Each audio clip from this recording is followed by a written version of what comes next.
Ya, buenas tardes. Bueno, como introdujo ahí la profesora Karina, mi nombre es Patricio Villa, actualmente alumno del doctorado de Sistema de Ingeniería y sacando, digamos, pronto a sacar la tesis, digamos, del magíster. Durante el proceso del magíster se hicieron varias investigaciones y, bueno, y debido al tema de la pandemia, este trabajo en particular se atrasó por el tema, digamos, de que no se podía hacer online, sino que tenía que ser en laboratorio, y los laboratorios recién se empezaron a abrir en el segundo semestre, parcialmente, entonces era un poco complicado. Sin embargo, se hizo todo lo que era modelación y la parte experimental a fin de año en un conjunto con un proyecto que se ganó con la universidad en Corfo, ¿ya? Y que es lo que se va a presentar acá. Ahora, el diseño en particular de la bomba vacío y microdilutor, voy a hacer una pequeña introducción del tema, de por qué, a qué viene, digamos, esta bomba, y por qué se hizo así. El equipo de trabajo, bueno, está mi profesor tutor, que es el profesor Carlos Zambra, y que es el encargado, ¿no es cierto?, un momentito, déjame achicar aquí. El encargado, ¿no es cierto?, de validar todo lo que eran los métodos de modelización y las componentes de microfluidos del experimento. El profesor Jorge Molane, que estuvo a cargo, digamos, de la asesoría de investigación de la materialidad de un microdispositivo, que es el que finalmente se dispuso y que lo vamos a mostrar al final. Y el profesor Diógenes Hernández, quien es, digamos, el profesor a cargo, digamos, del laboratorio de química, y es donde hay un cromatógrafo en este momento, que era una parte importante para poder validar las pruebas experimentales, ¿no es cierto?, y la modelación CFD, ¿ya? Bueno, en general, ¿por qué se hizo esto? En lo particular, yo trabajo hace unos años, digamos, en el tema de control de gases y material particulado, y en Chile, desde hace unos 6 o 7 años atrás, digamos, se empezó a implementar todo lo que era una normativa respecto de olores, que pueden haber estado escuchando, digamos, en el último tiempo, que ha estado un poco más en boga, y tiene que ver, digamos, con 5 procesos que son los más contaminantes, que son las sanitarias, los rellenos sanitarios, las pesqueras, celulosa y todo lo que es crianza intensiva de cerdo. ¿Ya? Esos son como los 5 principales rubros donde se va a normar, ¿ya? Y va a haber una norma por cada rubro. Primero se pensó en hacer una norma general, pero se terminó haciendo una norma para cada rubro. Y la primera norma debería salir en los próximos meses, que va a ser para los planteles de cerdo, y va a ser una norma de calidad de aire, por lo tanto, todo lo que es olores, que hasta el momento es un tema bien, a nivel internacional sí está normado, pero a nivel nacional no, eh, se decretó como un elemento contaminante, por lo tanto, hoy día, digamos, las empresas van a tener que empezar a trabajar, digamos, en cómo disminuir, ¿no es cierto?, las percepciones o las emisiones de olor hacia la comunidad. Y bajo este alero, digamos, se hace este proyecto para crear un micro laboratorio, llamémoslo así, para poder medir unidades de olor en terreno. ¿Ya? Ese es un poco el objeto. Los objetivos generales del proyecto que se presentó en Corfo, en este caso, que fue adjudicado, que ya está terminado, digamos, en conjunto con la Universidad de Talca, era investigar y desarrollar y fabricar un microdispositivo que pudiera medir una unidad de olor. Como este es un tema, digamos, un poco desconocido, la unidad de olor se conoce, digamos,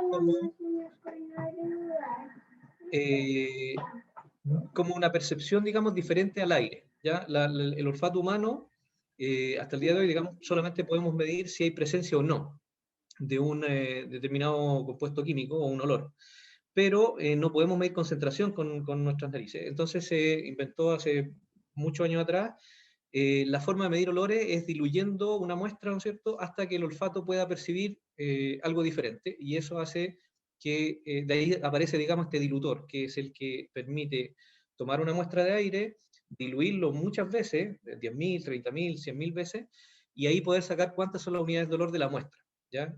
Y en este caso el instrumento que se usa hoy día es un olfato humano, es una nariz. Por lo tanto, no existe hasta el momento un dispositivo. La idea nuestra fue, digamos, hacer un dispositivo que pudiera detectar esto a través de la detección de gases, ¿ya? Que lo vamos a mostrar. Y bueno, el proyecto total era fabricar, ¿no es cierto?, este microdispositivo y validarlo a nivel para hacer un escalamiento comercial posterior, ¿ya? Aquí se ve un esquema general, digamos, de cómo se miden los olores. Básicamente hay una fuente de aire limpio, que se mezcla, ¿no es cierto?, a través de una dilución, a través de un microdilutor en este caso, y se hacen las diluciones suficientes para que llegue, en este caso, en la parte de arriba se vea que va al olfato humano, ¿no es cierto?, y por abajo va al cromatógrafo. Entonces el cromatógrafo lo que nos mide van a ser todas las trazas, ¿no es cierto?, de componentes que tenga la muestra y que pueden ser objeto, digamos, de percepción olfativa.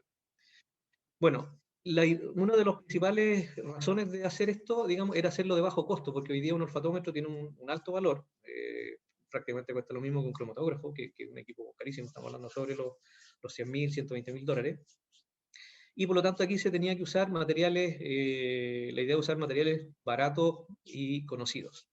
En la foto, lo que aparece ahí es una aguja de insulina, que es común, digamos, debe costar unos 200 pesos cada aguja en una farmacia cualquiera, y aparece, digamos, a la izquierda el sólido de la aguja, en el centro aparece el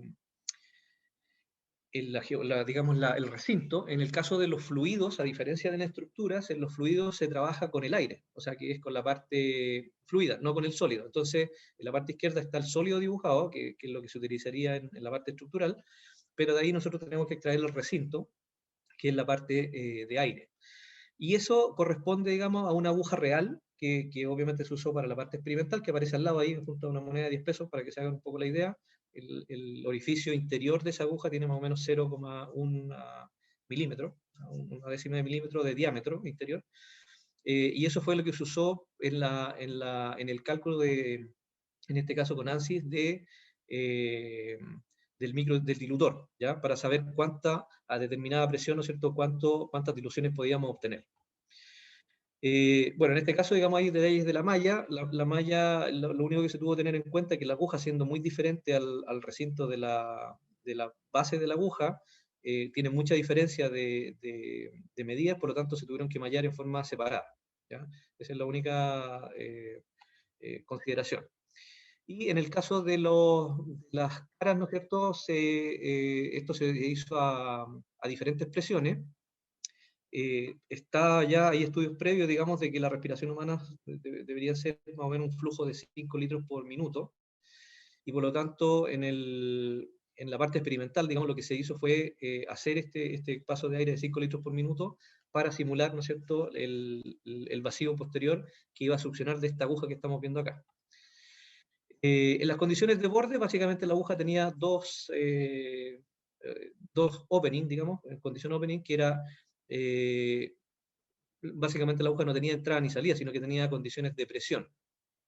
Una vez que se modela, digamos, en la parte izquierda, que aparece una flecha azul, lo que se hacía ahí era tomar la presión que pasa de la bomba de vacío, que la vamos a ver más adelante, y ese dato ingresarlo, digamos, para saber cuánto es lo que succionaba de la parte negra, que era de donde venían los gases, en este caso de la muestra gaseosa. Y esto, digamos, nos permitió sacar varios datos, entre eso, bueno, las líneas de corriente, cómo se mueve el aire a través de la aguja, que está en la imagen derecha. Tenemos velocidades de distribución, tanto en la entrada como en la salida de esta aguja, y que nos permiten también, mediante la mismo ANSI, digamos, tiene un módulo que nos permite hacer todo lo que es cálculo, digamos, de velocidades promedio. Por lo tanto, podemos ver los caudales.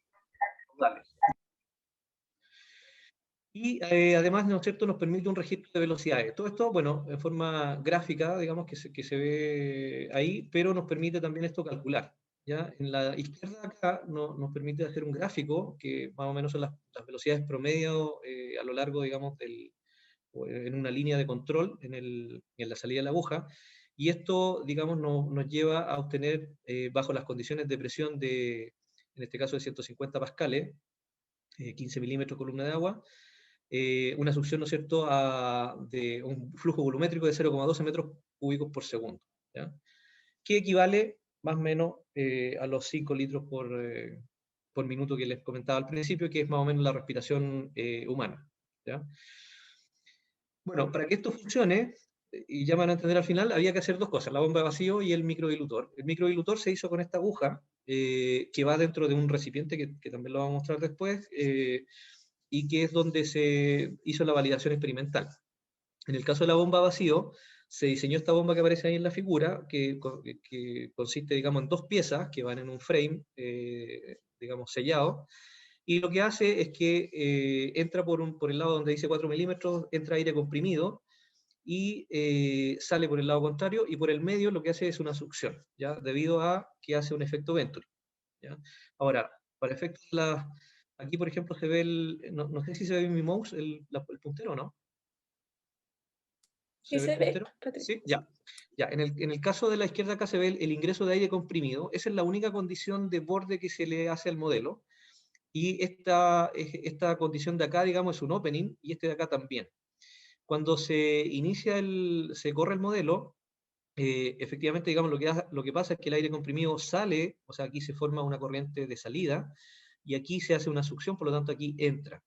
De aquí sacamos el dato que les mencionaba antes de la presión, ¿ya? O sea, aquí se saca de este modelo la presión en este punto, que es la que se ingresa posteriormente en el modelo de la aguja, ¿ya? Para saber cuánto caudal pasa con la aguja a cierta presión. Ahora, en este caso, lo que se muestra aquí es el recinto generado, no el sólido. El sólido era anteriormente el diseño que les mostré, y en este caso es el recinto, que es la parte fluida, digamos, que se va a trabajar. En el caso de la bomba vacío, las condiciones de borde, como les decía, bueno, está la entrada, este es un IN, que es de presión, que es la presión en este caso de 7 bar, que es la presión que da un compresor normal, y en este caso las condiciones del Venturi, digamos, y la salida son opening, el programa el que se encarga de dar los valores de positividad o negatividad, digamos, o la dirección del vector. Y en este otro caso, digamos, se obtiene, ¿no es cierto?, cómo se comporta la línea corriente, que efectivamente esto entra por aquí, aumenta la velocidad en el centro, se provoca el efecto Venturi y hace la succión por el centro que va hacia la aguja. Al igual que en el modelo anterior, digamos, se obtiene los planos de distribución, ¿no es cierto?, de velocidades, tanto a la bomba, tanto a la entrada como de la microválvula, perdón, de la microválvula, como de la bomba de vacío, ¿ya? Y esto nos va a permitir obtener los valores, finalmente, de caudales teóricos, en este caso, simulados, de una u otra cosa. Y, por otro lado, obtenemos el registro de velocidades, que también nos va a permitir obtener los caudales, ¿ya? Esto nos permite obtener caudales en todos los planos, básicamente en la salida, en la entrada y en el Venturi. ¿Por qué es importante el caudal en la bomba vacío? Porque tenemos que asegurarnos de pasar 5 litros por minuto, que es lo que nos pide la norma en el caso de los sistemas de olfatometría. En el caso de la bomba vacío también se obtiene, digamos, una curva, que es un registro de velocidades, y también se obtiene una dilución posible, digamos, a través de la bomba de vacío. En este caso, todos los valores ingresados, ¿no es cierto?, nos dan valores teóricos que con la presión de entrada de 7 bar del compresor, nos dan el caudal, ¿no es cierto?, de 5 litros por minuto, que es lo que nosotros estábamos buscando, y nos resulta un caudal de dilución de 1 a 41. ¿Ya? Ese es lo que se llegó en forma teórica. ¿Ya? Esto es con una aguja de insulina, que es la que mostrábamos al principio. Ahora, ¿cómo se hizo la parte experimental de esto? Bueno, acá hay un esquema, ¿no es cierto?, donde aparece el compresor, que es el que hace pasar el caudal. El regulador de caudal lo que nos permite es poder controlar la presión de entrada a la bomba de vacío, que es la que está acá y que es la que aparece aquí en la foto derecha. Y el microdilutor es este aparato que aparece acá abajo, y la aguja, que no se ve, está dentro de esto, ¿ya? Ahora, esto se hizo con impresora 3D, por lo tanto el costo del panel experimental, digamos, lo más caro, digamos, es la parte neumática, que son los conectores, pero lo que es sólido es todo en impresión 3D, por lo tanto el costo es bajísimo, ¿ya? Y bueno, y esta muestra se hace, digamos, la muestra experimental se hace con N-butanol, que es un gas patrón que se usa en la norma europea como gas calibrador de los panelistas. Y lo que se hace acá en la salida de este equipo que está acá, este es el tablero, digamos, experimental, donde está la bomba de vacío y ahí están las diferentes válvulas, y va una tubería que va al cromatógrafo para sacar la muestra del cromatógrafo, y la otra que va al olfato, digamos que va a un panelista, ¿ya? Por lo tanto, obtenemos cuántas unidades de olor tenemos, que deberíamos tener, llegar a las 41, que era los números de diluciones que logramos con el microdilutor. Y por otro lado, en el cromatógrafo obtenemos la concentración de los gases, en este caso del N-butanol, en ppm, ¿no es cierto? O en ppb en este caso, para poder llegar a ese umbral olfativo. La parte experimental, como les decía, bueno, acá se hicieron dos dilutores, uno que era un microdilutor simple, que es lo que aparece aquí a la derecha, que se compone de dos partes. La aguja, digamos, va en el interior de esto, va inserta ahí, y obviamente el único paso entre un lado y el otro es a través de la aguja, no hay otro paso posible. Por lo tanto, cuando se hace el vacío, lo que hace es que esto succiona desde el lado, en este caso izquierdo, ¿no es cierto?, hacia el lado derecho. Y acá, bueno, se ve el cono, digamos, que es donde se coloca la nariz, digamos, para poder hacer la parte de olfatométrica, ¿ya? Bueno, y aquí tenemos el microdilutor triple, que en realidad son 3 agujas que van dentro, y esto tiene la posibilidad de poner llaves, por lo tanto aquí yo puedo hacer más dilución, ¿ya? O sea, podemos hacer 41 o 10 o 20, ¿ya? O sea, no, 15 o 14, 28 o 41. ¿Ya? Esa es más o menos la relación de diluciones, ¿no es cierto?, en este microdilutor que está acá. Bueno, y al hacer esta dilución con el olfatómetro, lo que hacemos es validar que la dilución sea la misma que aparece en en este caso, en el modelo experimental, en el modelo, perdón, de computacional.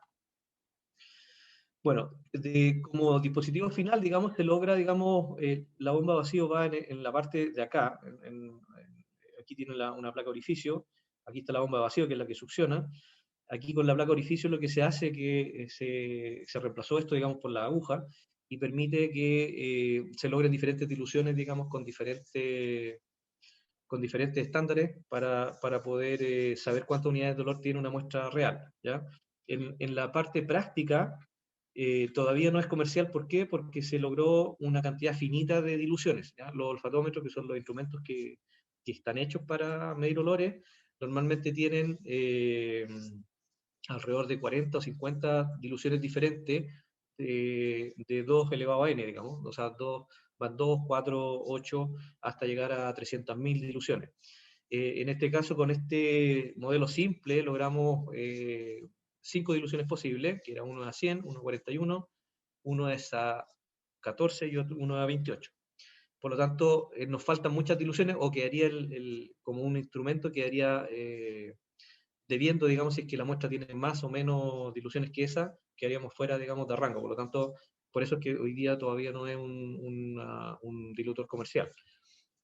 Pero como producto final, digamos, está el microdispositivo de medición.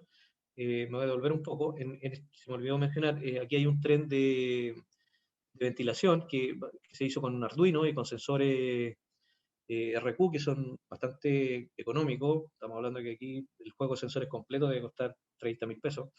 Y el túnel de viento, que es este de acá, digamos, que tiene unas cámaras internas que donde va ingresando el aire y sale, para poder medir con los diferentes sensores, va conectado a un Arduino, y esto también se hizo en impresora 3D. Por lo tanto, el costo también del túnel de gases también es relativamente económico. Y bueno, eso es un poco, digamos, el proyecto que se hizo. Contarle que este proyecto se ganó el año 2019, a fines de año, con la Universidad de Talca. Fue financiado por Corfo. Se finalizó este año, en enero de este año. Se finalizaba supuestamente el año pasado, en agosto, pero por todo esto de la pandemia, esto se fue atrasando, tuvimos que esperar apertura de laboratorio. Y finalmente, digamos, fue el proyecto aprobado y terminado de buena manera, digamos, con Corfo. Ya es un producto terminado, y que obviamente bajo la mismo alero de Corfo, digamos, su recomendación es poder validar las otras diluciones que quedan, digamos, para poder seguir con la modelación, ¿no? Eso es un poco lo que le quería mostrar. El modelo mismo, si tienen preguntas de cómo modelar, yo sé que esto es un poco raro porque es diferente a lo que es estructural. Se hace con el mismo programa, pero la forma de ingresar datos, de los setups y de lo que se puede hacer, digamos, cambia un poco en la parte de fluido a lo que es estructural. Esa sería la presentación. No sé si hay preguntas.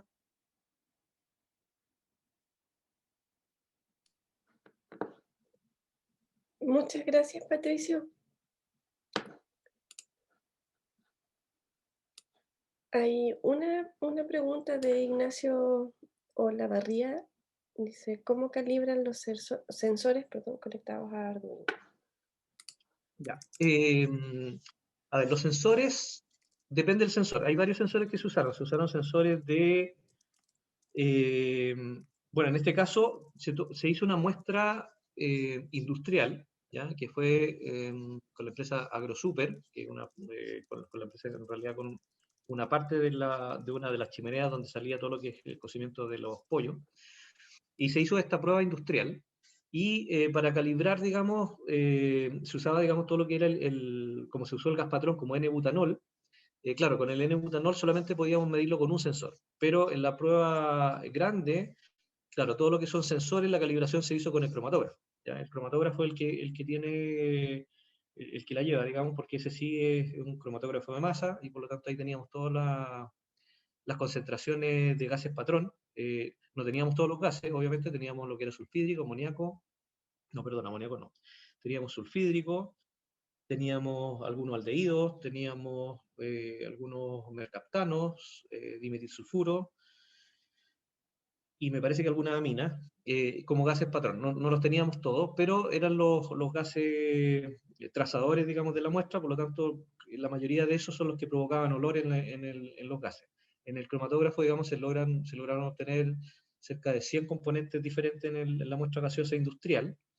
En el caso del N-butanol, obviamente se obtiene solamente N-butanol, y en el caso del N-butanol, claro, todos los sensores marcaban 0. La calibración, nosotros usamos, además del cromatógrafo, teníamos un instrumento que es un multirrae, que es con sensor electroquímico, que son parecidos, digamos, pero que obviamente es un instrumento mucho más caro y que sí son calibrados, lo calibra la misma empresa que los vende acá en Chile. Y los resultados, digamos, si bien es cierto, son muy baratos, el error que tienen versus el costo es bastante práctico para poder hacer este tipo de cosas. Tal vez no para hacer la medición final, pero sí para ir prototipando, porque estamos hablando de que las variaciones del valor real que daba en un instrumento como multirrae o en el cromatógrafo versus el Arduino, no eran más allá de un 12-13%. Entonces, si bien es cierto, habían errores en la lectura, para efecto de prototipado versus el costo que significa que los Arduinos son muy, muy económicos, no era tanto. Y nosotros tuvimos en las manos, digamos, pudimos compararlo con un sensor que era un poco más caro, el sulfídrico en particular, y se hizo la medición con el de sulfídrico, digamos, de Arduino, y las diferencias fueron de un 5 o 6%. Entre uno, estamos hablando de un Arduino que costaba 3.000 pesos, y el otro que era un sensor con un microventilador, que era más caro, pero costaba cerca de los 150.000 pesos, y claro, la diferencia era del 5%. Entonces, obviamente, no sirve para vender como producto, pero sí para prototipar, y obviamente ya una vez que esté más avanzado el prototipado, poder cambiar los sensores a un sensor más caro. Ese es como el objetivo.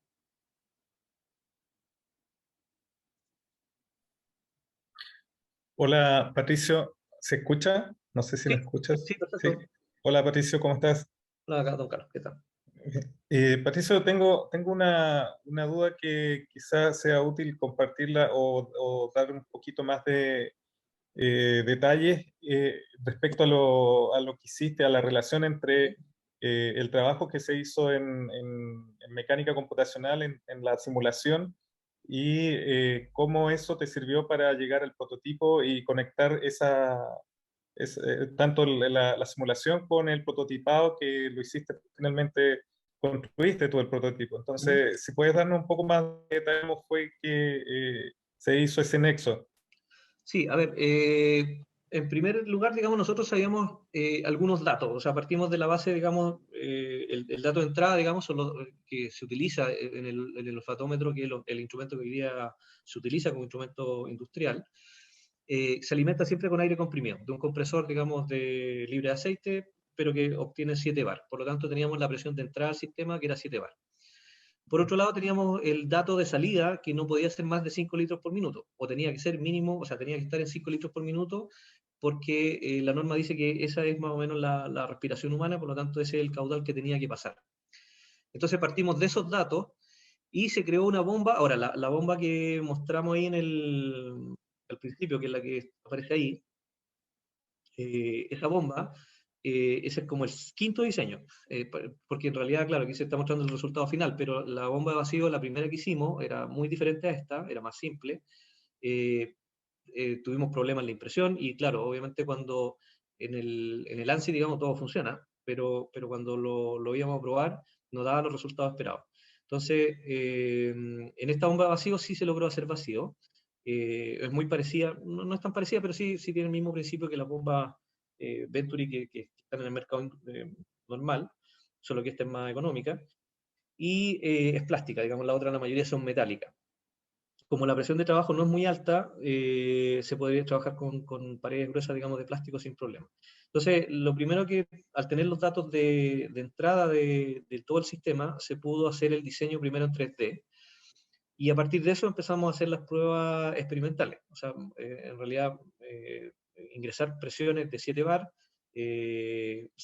medir, en este caso, en la mesa que se veía acá,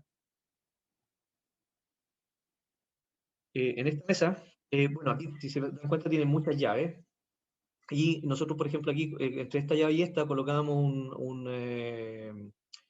un diferencial de presión digital, entonces nos daba cuánto era la presión diferencial que había en este punto. Entonces, cuando poníamos 7 bar, obteníamos la presión de 150 pascales, pero claro, si aumentábamos el caudal, aumentaba la presión también. Y por lo tanto, al aumentar la presión, en el caso de la aguja, también se producía mayor cantidad de caudal. Por lo tanto, el caudal, en el caso de un instrumento, tiene que estar medida la presión en este punto. De hecho, los olfatómetros industriales lo traen. O sea, este punto tiene que tener un presostato, digamos, o un diferencial de presión en forma constante. Entonces, al hacer el microdilutor y la bomba vacío, nos permitió, digamos, probar que lo que hicimos con ANSI estaba dentro de los valores de muy bajo porcentaje de error, en lo que eran los valores que necesitamos de dilución, en los valores de dilución y en los valores de presión, ¿ya? O sea, habían diferencias, pero básicamente eran muy bajas. Por lo tanto, ahí se valida un poco lo que hace ANSI, porque ANSI finalmente parte con un valor de entrada, se hace una simulación con un volumen 3D, digamos, que está en forma, hecho, digamos, en forma computacional, y los valores que nos entrega, digamos, fueron muy parecidos, digamos, a los que se obtuvieron en forma experimental. Obviamente, en forma experimental, ahí tuvimos que luchar más contra de cómo medir para no incidir en la muestra y que nos diera valores reales, ¿ya? Y por eso de ahí llegamos a este tablero que se ve en la foto, que era lo que nos permitía hacer el juego llave. Aquí hay estas llaves que están aquí, esas y esas de acá, son reguladores de presión, microreguladores de presión. Por lo tanto, nos permitían tener regulación de presión fina, ¿ya?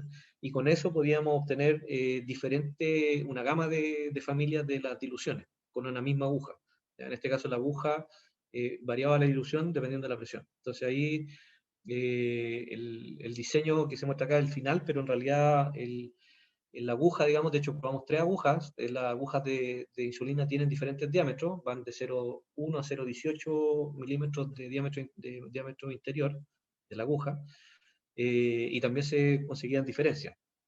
Hoy día se está trabajando en una placa grabada con una micro machine, digamos, con una microfresa, que la estamos haciendo, digamos, en la UDD en este caso. Y estamos trabajando con ellos ahí en hacer una placa de dilución, para poder obtener diluciones más bajas todavía. Nosotros llegamos a 1 a 100 y la idea es llegar a 1 a 30.000. Entonces ahí necesitamos orificios aún más pequeños, y claro, ya comercialmente no encontramos nada con orificios más pequeños que esta aguja de insulina. Súper. Patricio, una cosa más antes, no sé si en realidad quizá preguntar si hay otra consulta de algún otra persona que está acá antes de quizá yo hacer otra pregunta, pero si hay otra.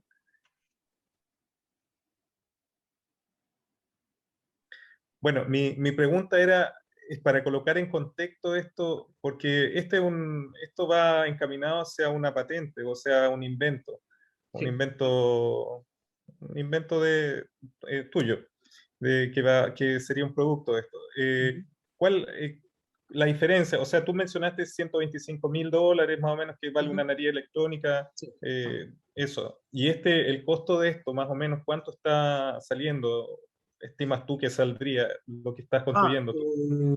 a ver, con sensores de calidad, no con Arduino, Ujú. digamos, si cambiamos los sensores ya una vez probados con sensores de calidad, con un sistema Raspberry que es un poquito más robusto que el Arduino, o con PLC, estamos hablando que podríamos llegar a los $4.000, $5.000, digamos, el equipo ya con todas las diluciones, con toda la familia de diluciones. O Entonces, sea, y eso, de un tamaño bastante menor. claro, eso es menos de cerca de un 5% de lo que Sí, cuesta uno. sí, sí. Es ya. Y las precisiones deberían ser similares, ¿no es cierto? Eso es lo que están Sí, buscando, una claro, precisión estamos similar. justamente, porque el tema, digamos, a ver, muchos han tratado esto no es nuevo, digamos, de tratar de hacer narices electrónicas. Muchos venden incluso narices electrónicas hoy día, cosa que no existe. No existen instrumentos que midan colores. Pero nosotros partimos un poco diferente el concepto. En vez de medir concentración de olores, lo que estamos haciendo es medir una unidad de olor, que es lo que mide el olfato humano, digamos. Cuando percibe, entonces en el caso de los gases, hay algunos valores, digamos, que ya están estudiados, por ejemplo, en el caso del sulfídrico, algunos aldehídos, que ya se sabe que ciertas concentraciones de, por ejemplo, 20 ppb o partes por billón de sulfídrico ya es perceptible al olfato promedio. Por lo tanto, con 20 ppb equivale a una unidad de olor. Pero eso no quiere decir que 40 ppb sean 2 unidades de olor. O sea, ahí se dispara normalmente el olor, digamos, con muy pocas ppb mayores. No es lineal, digamos, por eso es que se trata de diluir hasta que uno empieza a percibir recién, digamos, el olor. Y ahí la dilución es lo que marca la unidad de olor de una muestra. Es un poco al revés, digamos, la medición. Súper. No sé si hay alguna consulta, alguna pregunta de los presentes.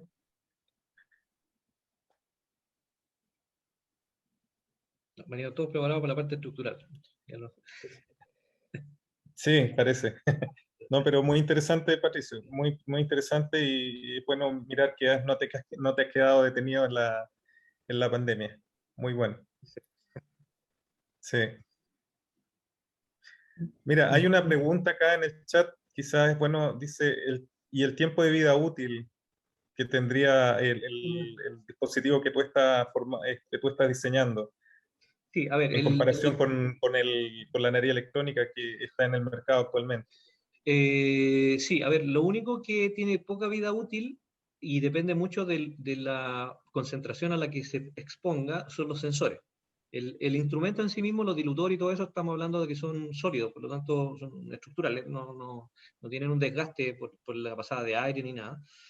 Pero en el caso de los sensores, cuando algunos sensores son sometidos a concentraciones muy altas, en el caso de algunos gases específicos, como el sulfídrico, por ejemplo, sí se pueden dañar. Entonces, en ese caso sí hay que estar atento, digamos, a tener un gas patrón para poder calibrar Mm, y tener los repuestos para cambiar. ¿Ya? O sea, en el caso del sulfídrico, por ejemplo, la amina, el amoníaco, los sensores duran poco. Cuando se ponen sobre 10, 15 ppm, los sensores hay que empezar a cambiarlos cada 2, 3 mediciones.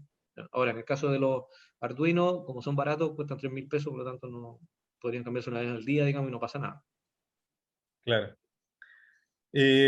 Otra consulta que hacen en el chat dice, ¿tú has buscado alguna aplicación médica o existe alguna aplicación médica para este instrumento? Sí, no. A ver, nosotros estamos, a ver, hay estudios científicos, ¿no? Ahí estuvimos trabajando un poco con el profesor Morales y con la profesora Jessica, también, que ella es médico de la Universidad de Talca, pero del campus que está en Talca. Estuvimos viendo porque hay algunas enfermedades, se ha ido estudiando que algunas enfermedades se pueden detectar con olores. Por ejemplo, el cáncer al estómago, diabetes, hay un cáncer a la tráquea, que también lo vimos con el profesor de odontología de la universidad. Y claro, del momento que podamos cruzar datos de esta concentración de algunos gases, en bajas concentraciones, podría darnos alguna luz de poder detectar alguna enfermedad específica, ¿ya? Que son como las que le mencionaba. Específicamente, hoy día no se ha aplicado a eso, pero claro que obviamente tendría aplicación, toda vez que hoy día hay estudios que ya, de hecho creo que del COVID también había uno que tenía algo que ver con los olores en particular. Entonces, sí se puede, en la medida que podamos detectar el gas específico que provoca el olor. Mira, hay otra consulta, Patricio, respecto a qué áreas por ejemplo, qué áreas del sector productivo de la industria podría llevarse esta aplicación. Preguntan específicamente construcción, minería, evaluación de gases contaminantes. Sí, a ver, Sí. en el caso de los olores en particular, como lo mencioné al principio, del punto de vista de molestia olfativa, los rubros que están en la mira, digamos, del ministerio en este caso, son la sanitaria, donde se procesa el agua servida, los rellenos sanitarios, que es donde está la basura, los criaderos intensivos de cerdo, que por el tema de purines, las pesqueras, y se me queda una pesquera, y la celulosa. ¿Ya? Esos son como los 5 rubros que acumulan, según los estudios que se han hecho, digamos, en los últimos años, acumulan el 80% de las denuncias por olores. Sin embargo, hoy día ya existen normas, por ejemplo, para el tema del sulfídrico, y existen sensores en línea, que ahí no se quiere medir olores, sino que se quiere medir la concentración Claro, de CO2, digamos, de dióxido de azufre. Por lo tanto, ahí ya existen sensores hoy día en el mercado que miden esos gases. Y se podría aplicar, obviamente, pero claro, esto está enfocado más que nada al tema de los olores en particular, que tienen una mayor problemática hoy día en la medición. sí, quizá esto, recordando un poco de la experiencia de lo que sucedía en Quinteros, no sé si se recuerdan, en uno de los veranos que se contaminaron y resulta que había estudios y no se sabía qué era.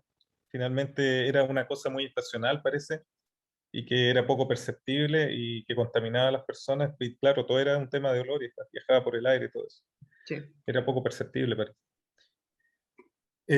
Mira, hay una pregunta más. No sé si tenemos tiempo, Karin, el último o no. Estamos ya justo en el tiempo. Sí, Sí. ya, Última, ¿no? ya, la última. Ya. Mira, dice, hay una consulta más, dice, si el sistema al escalarlo a nivel más grande, eh, dice, ¿es posible que se aplique investigación de propiedades de flujo de Fano y Rayleigh? Propiedades de flujo de...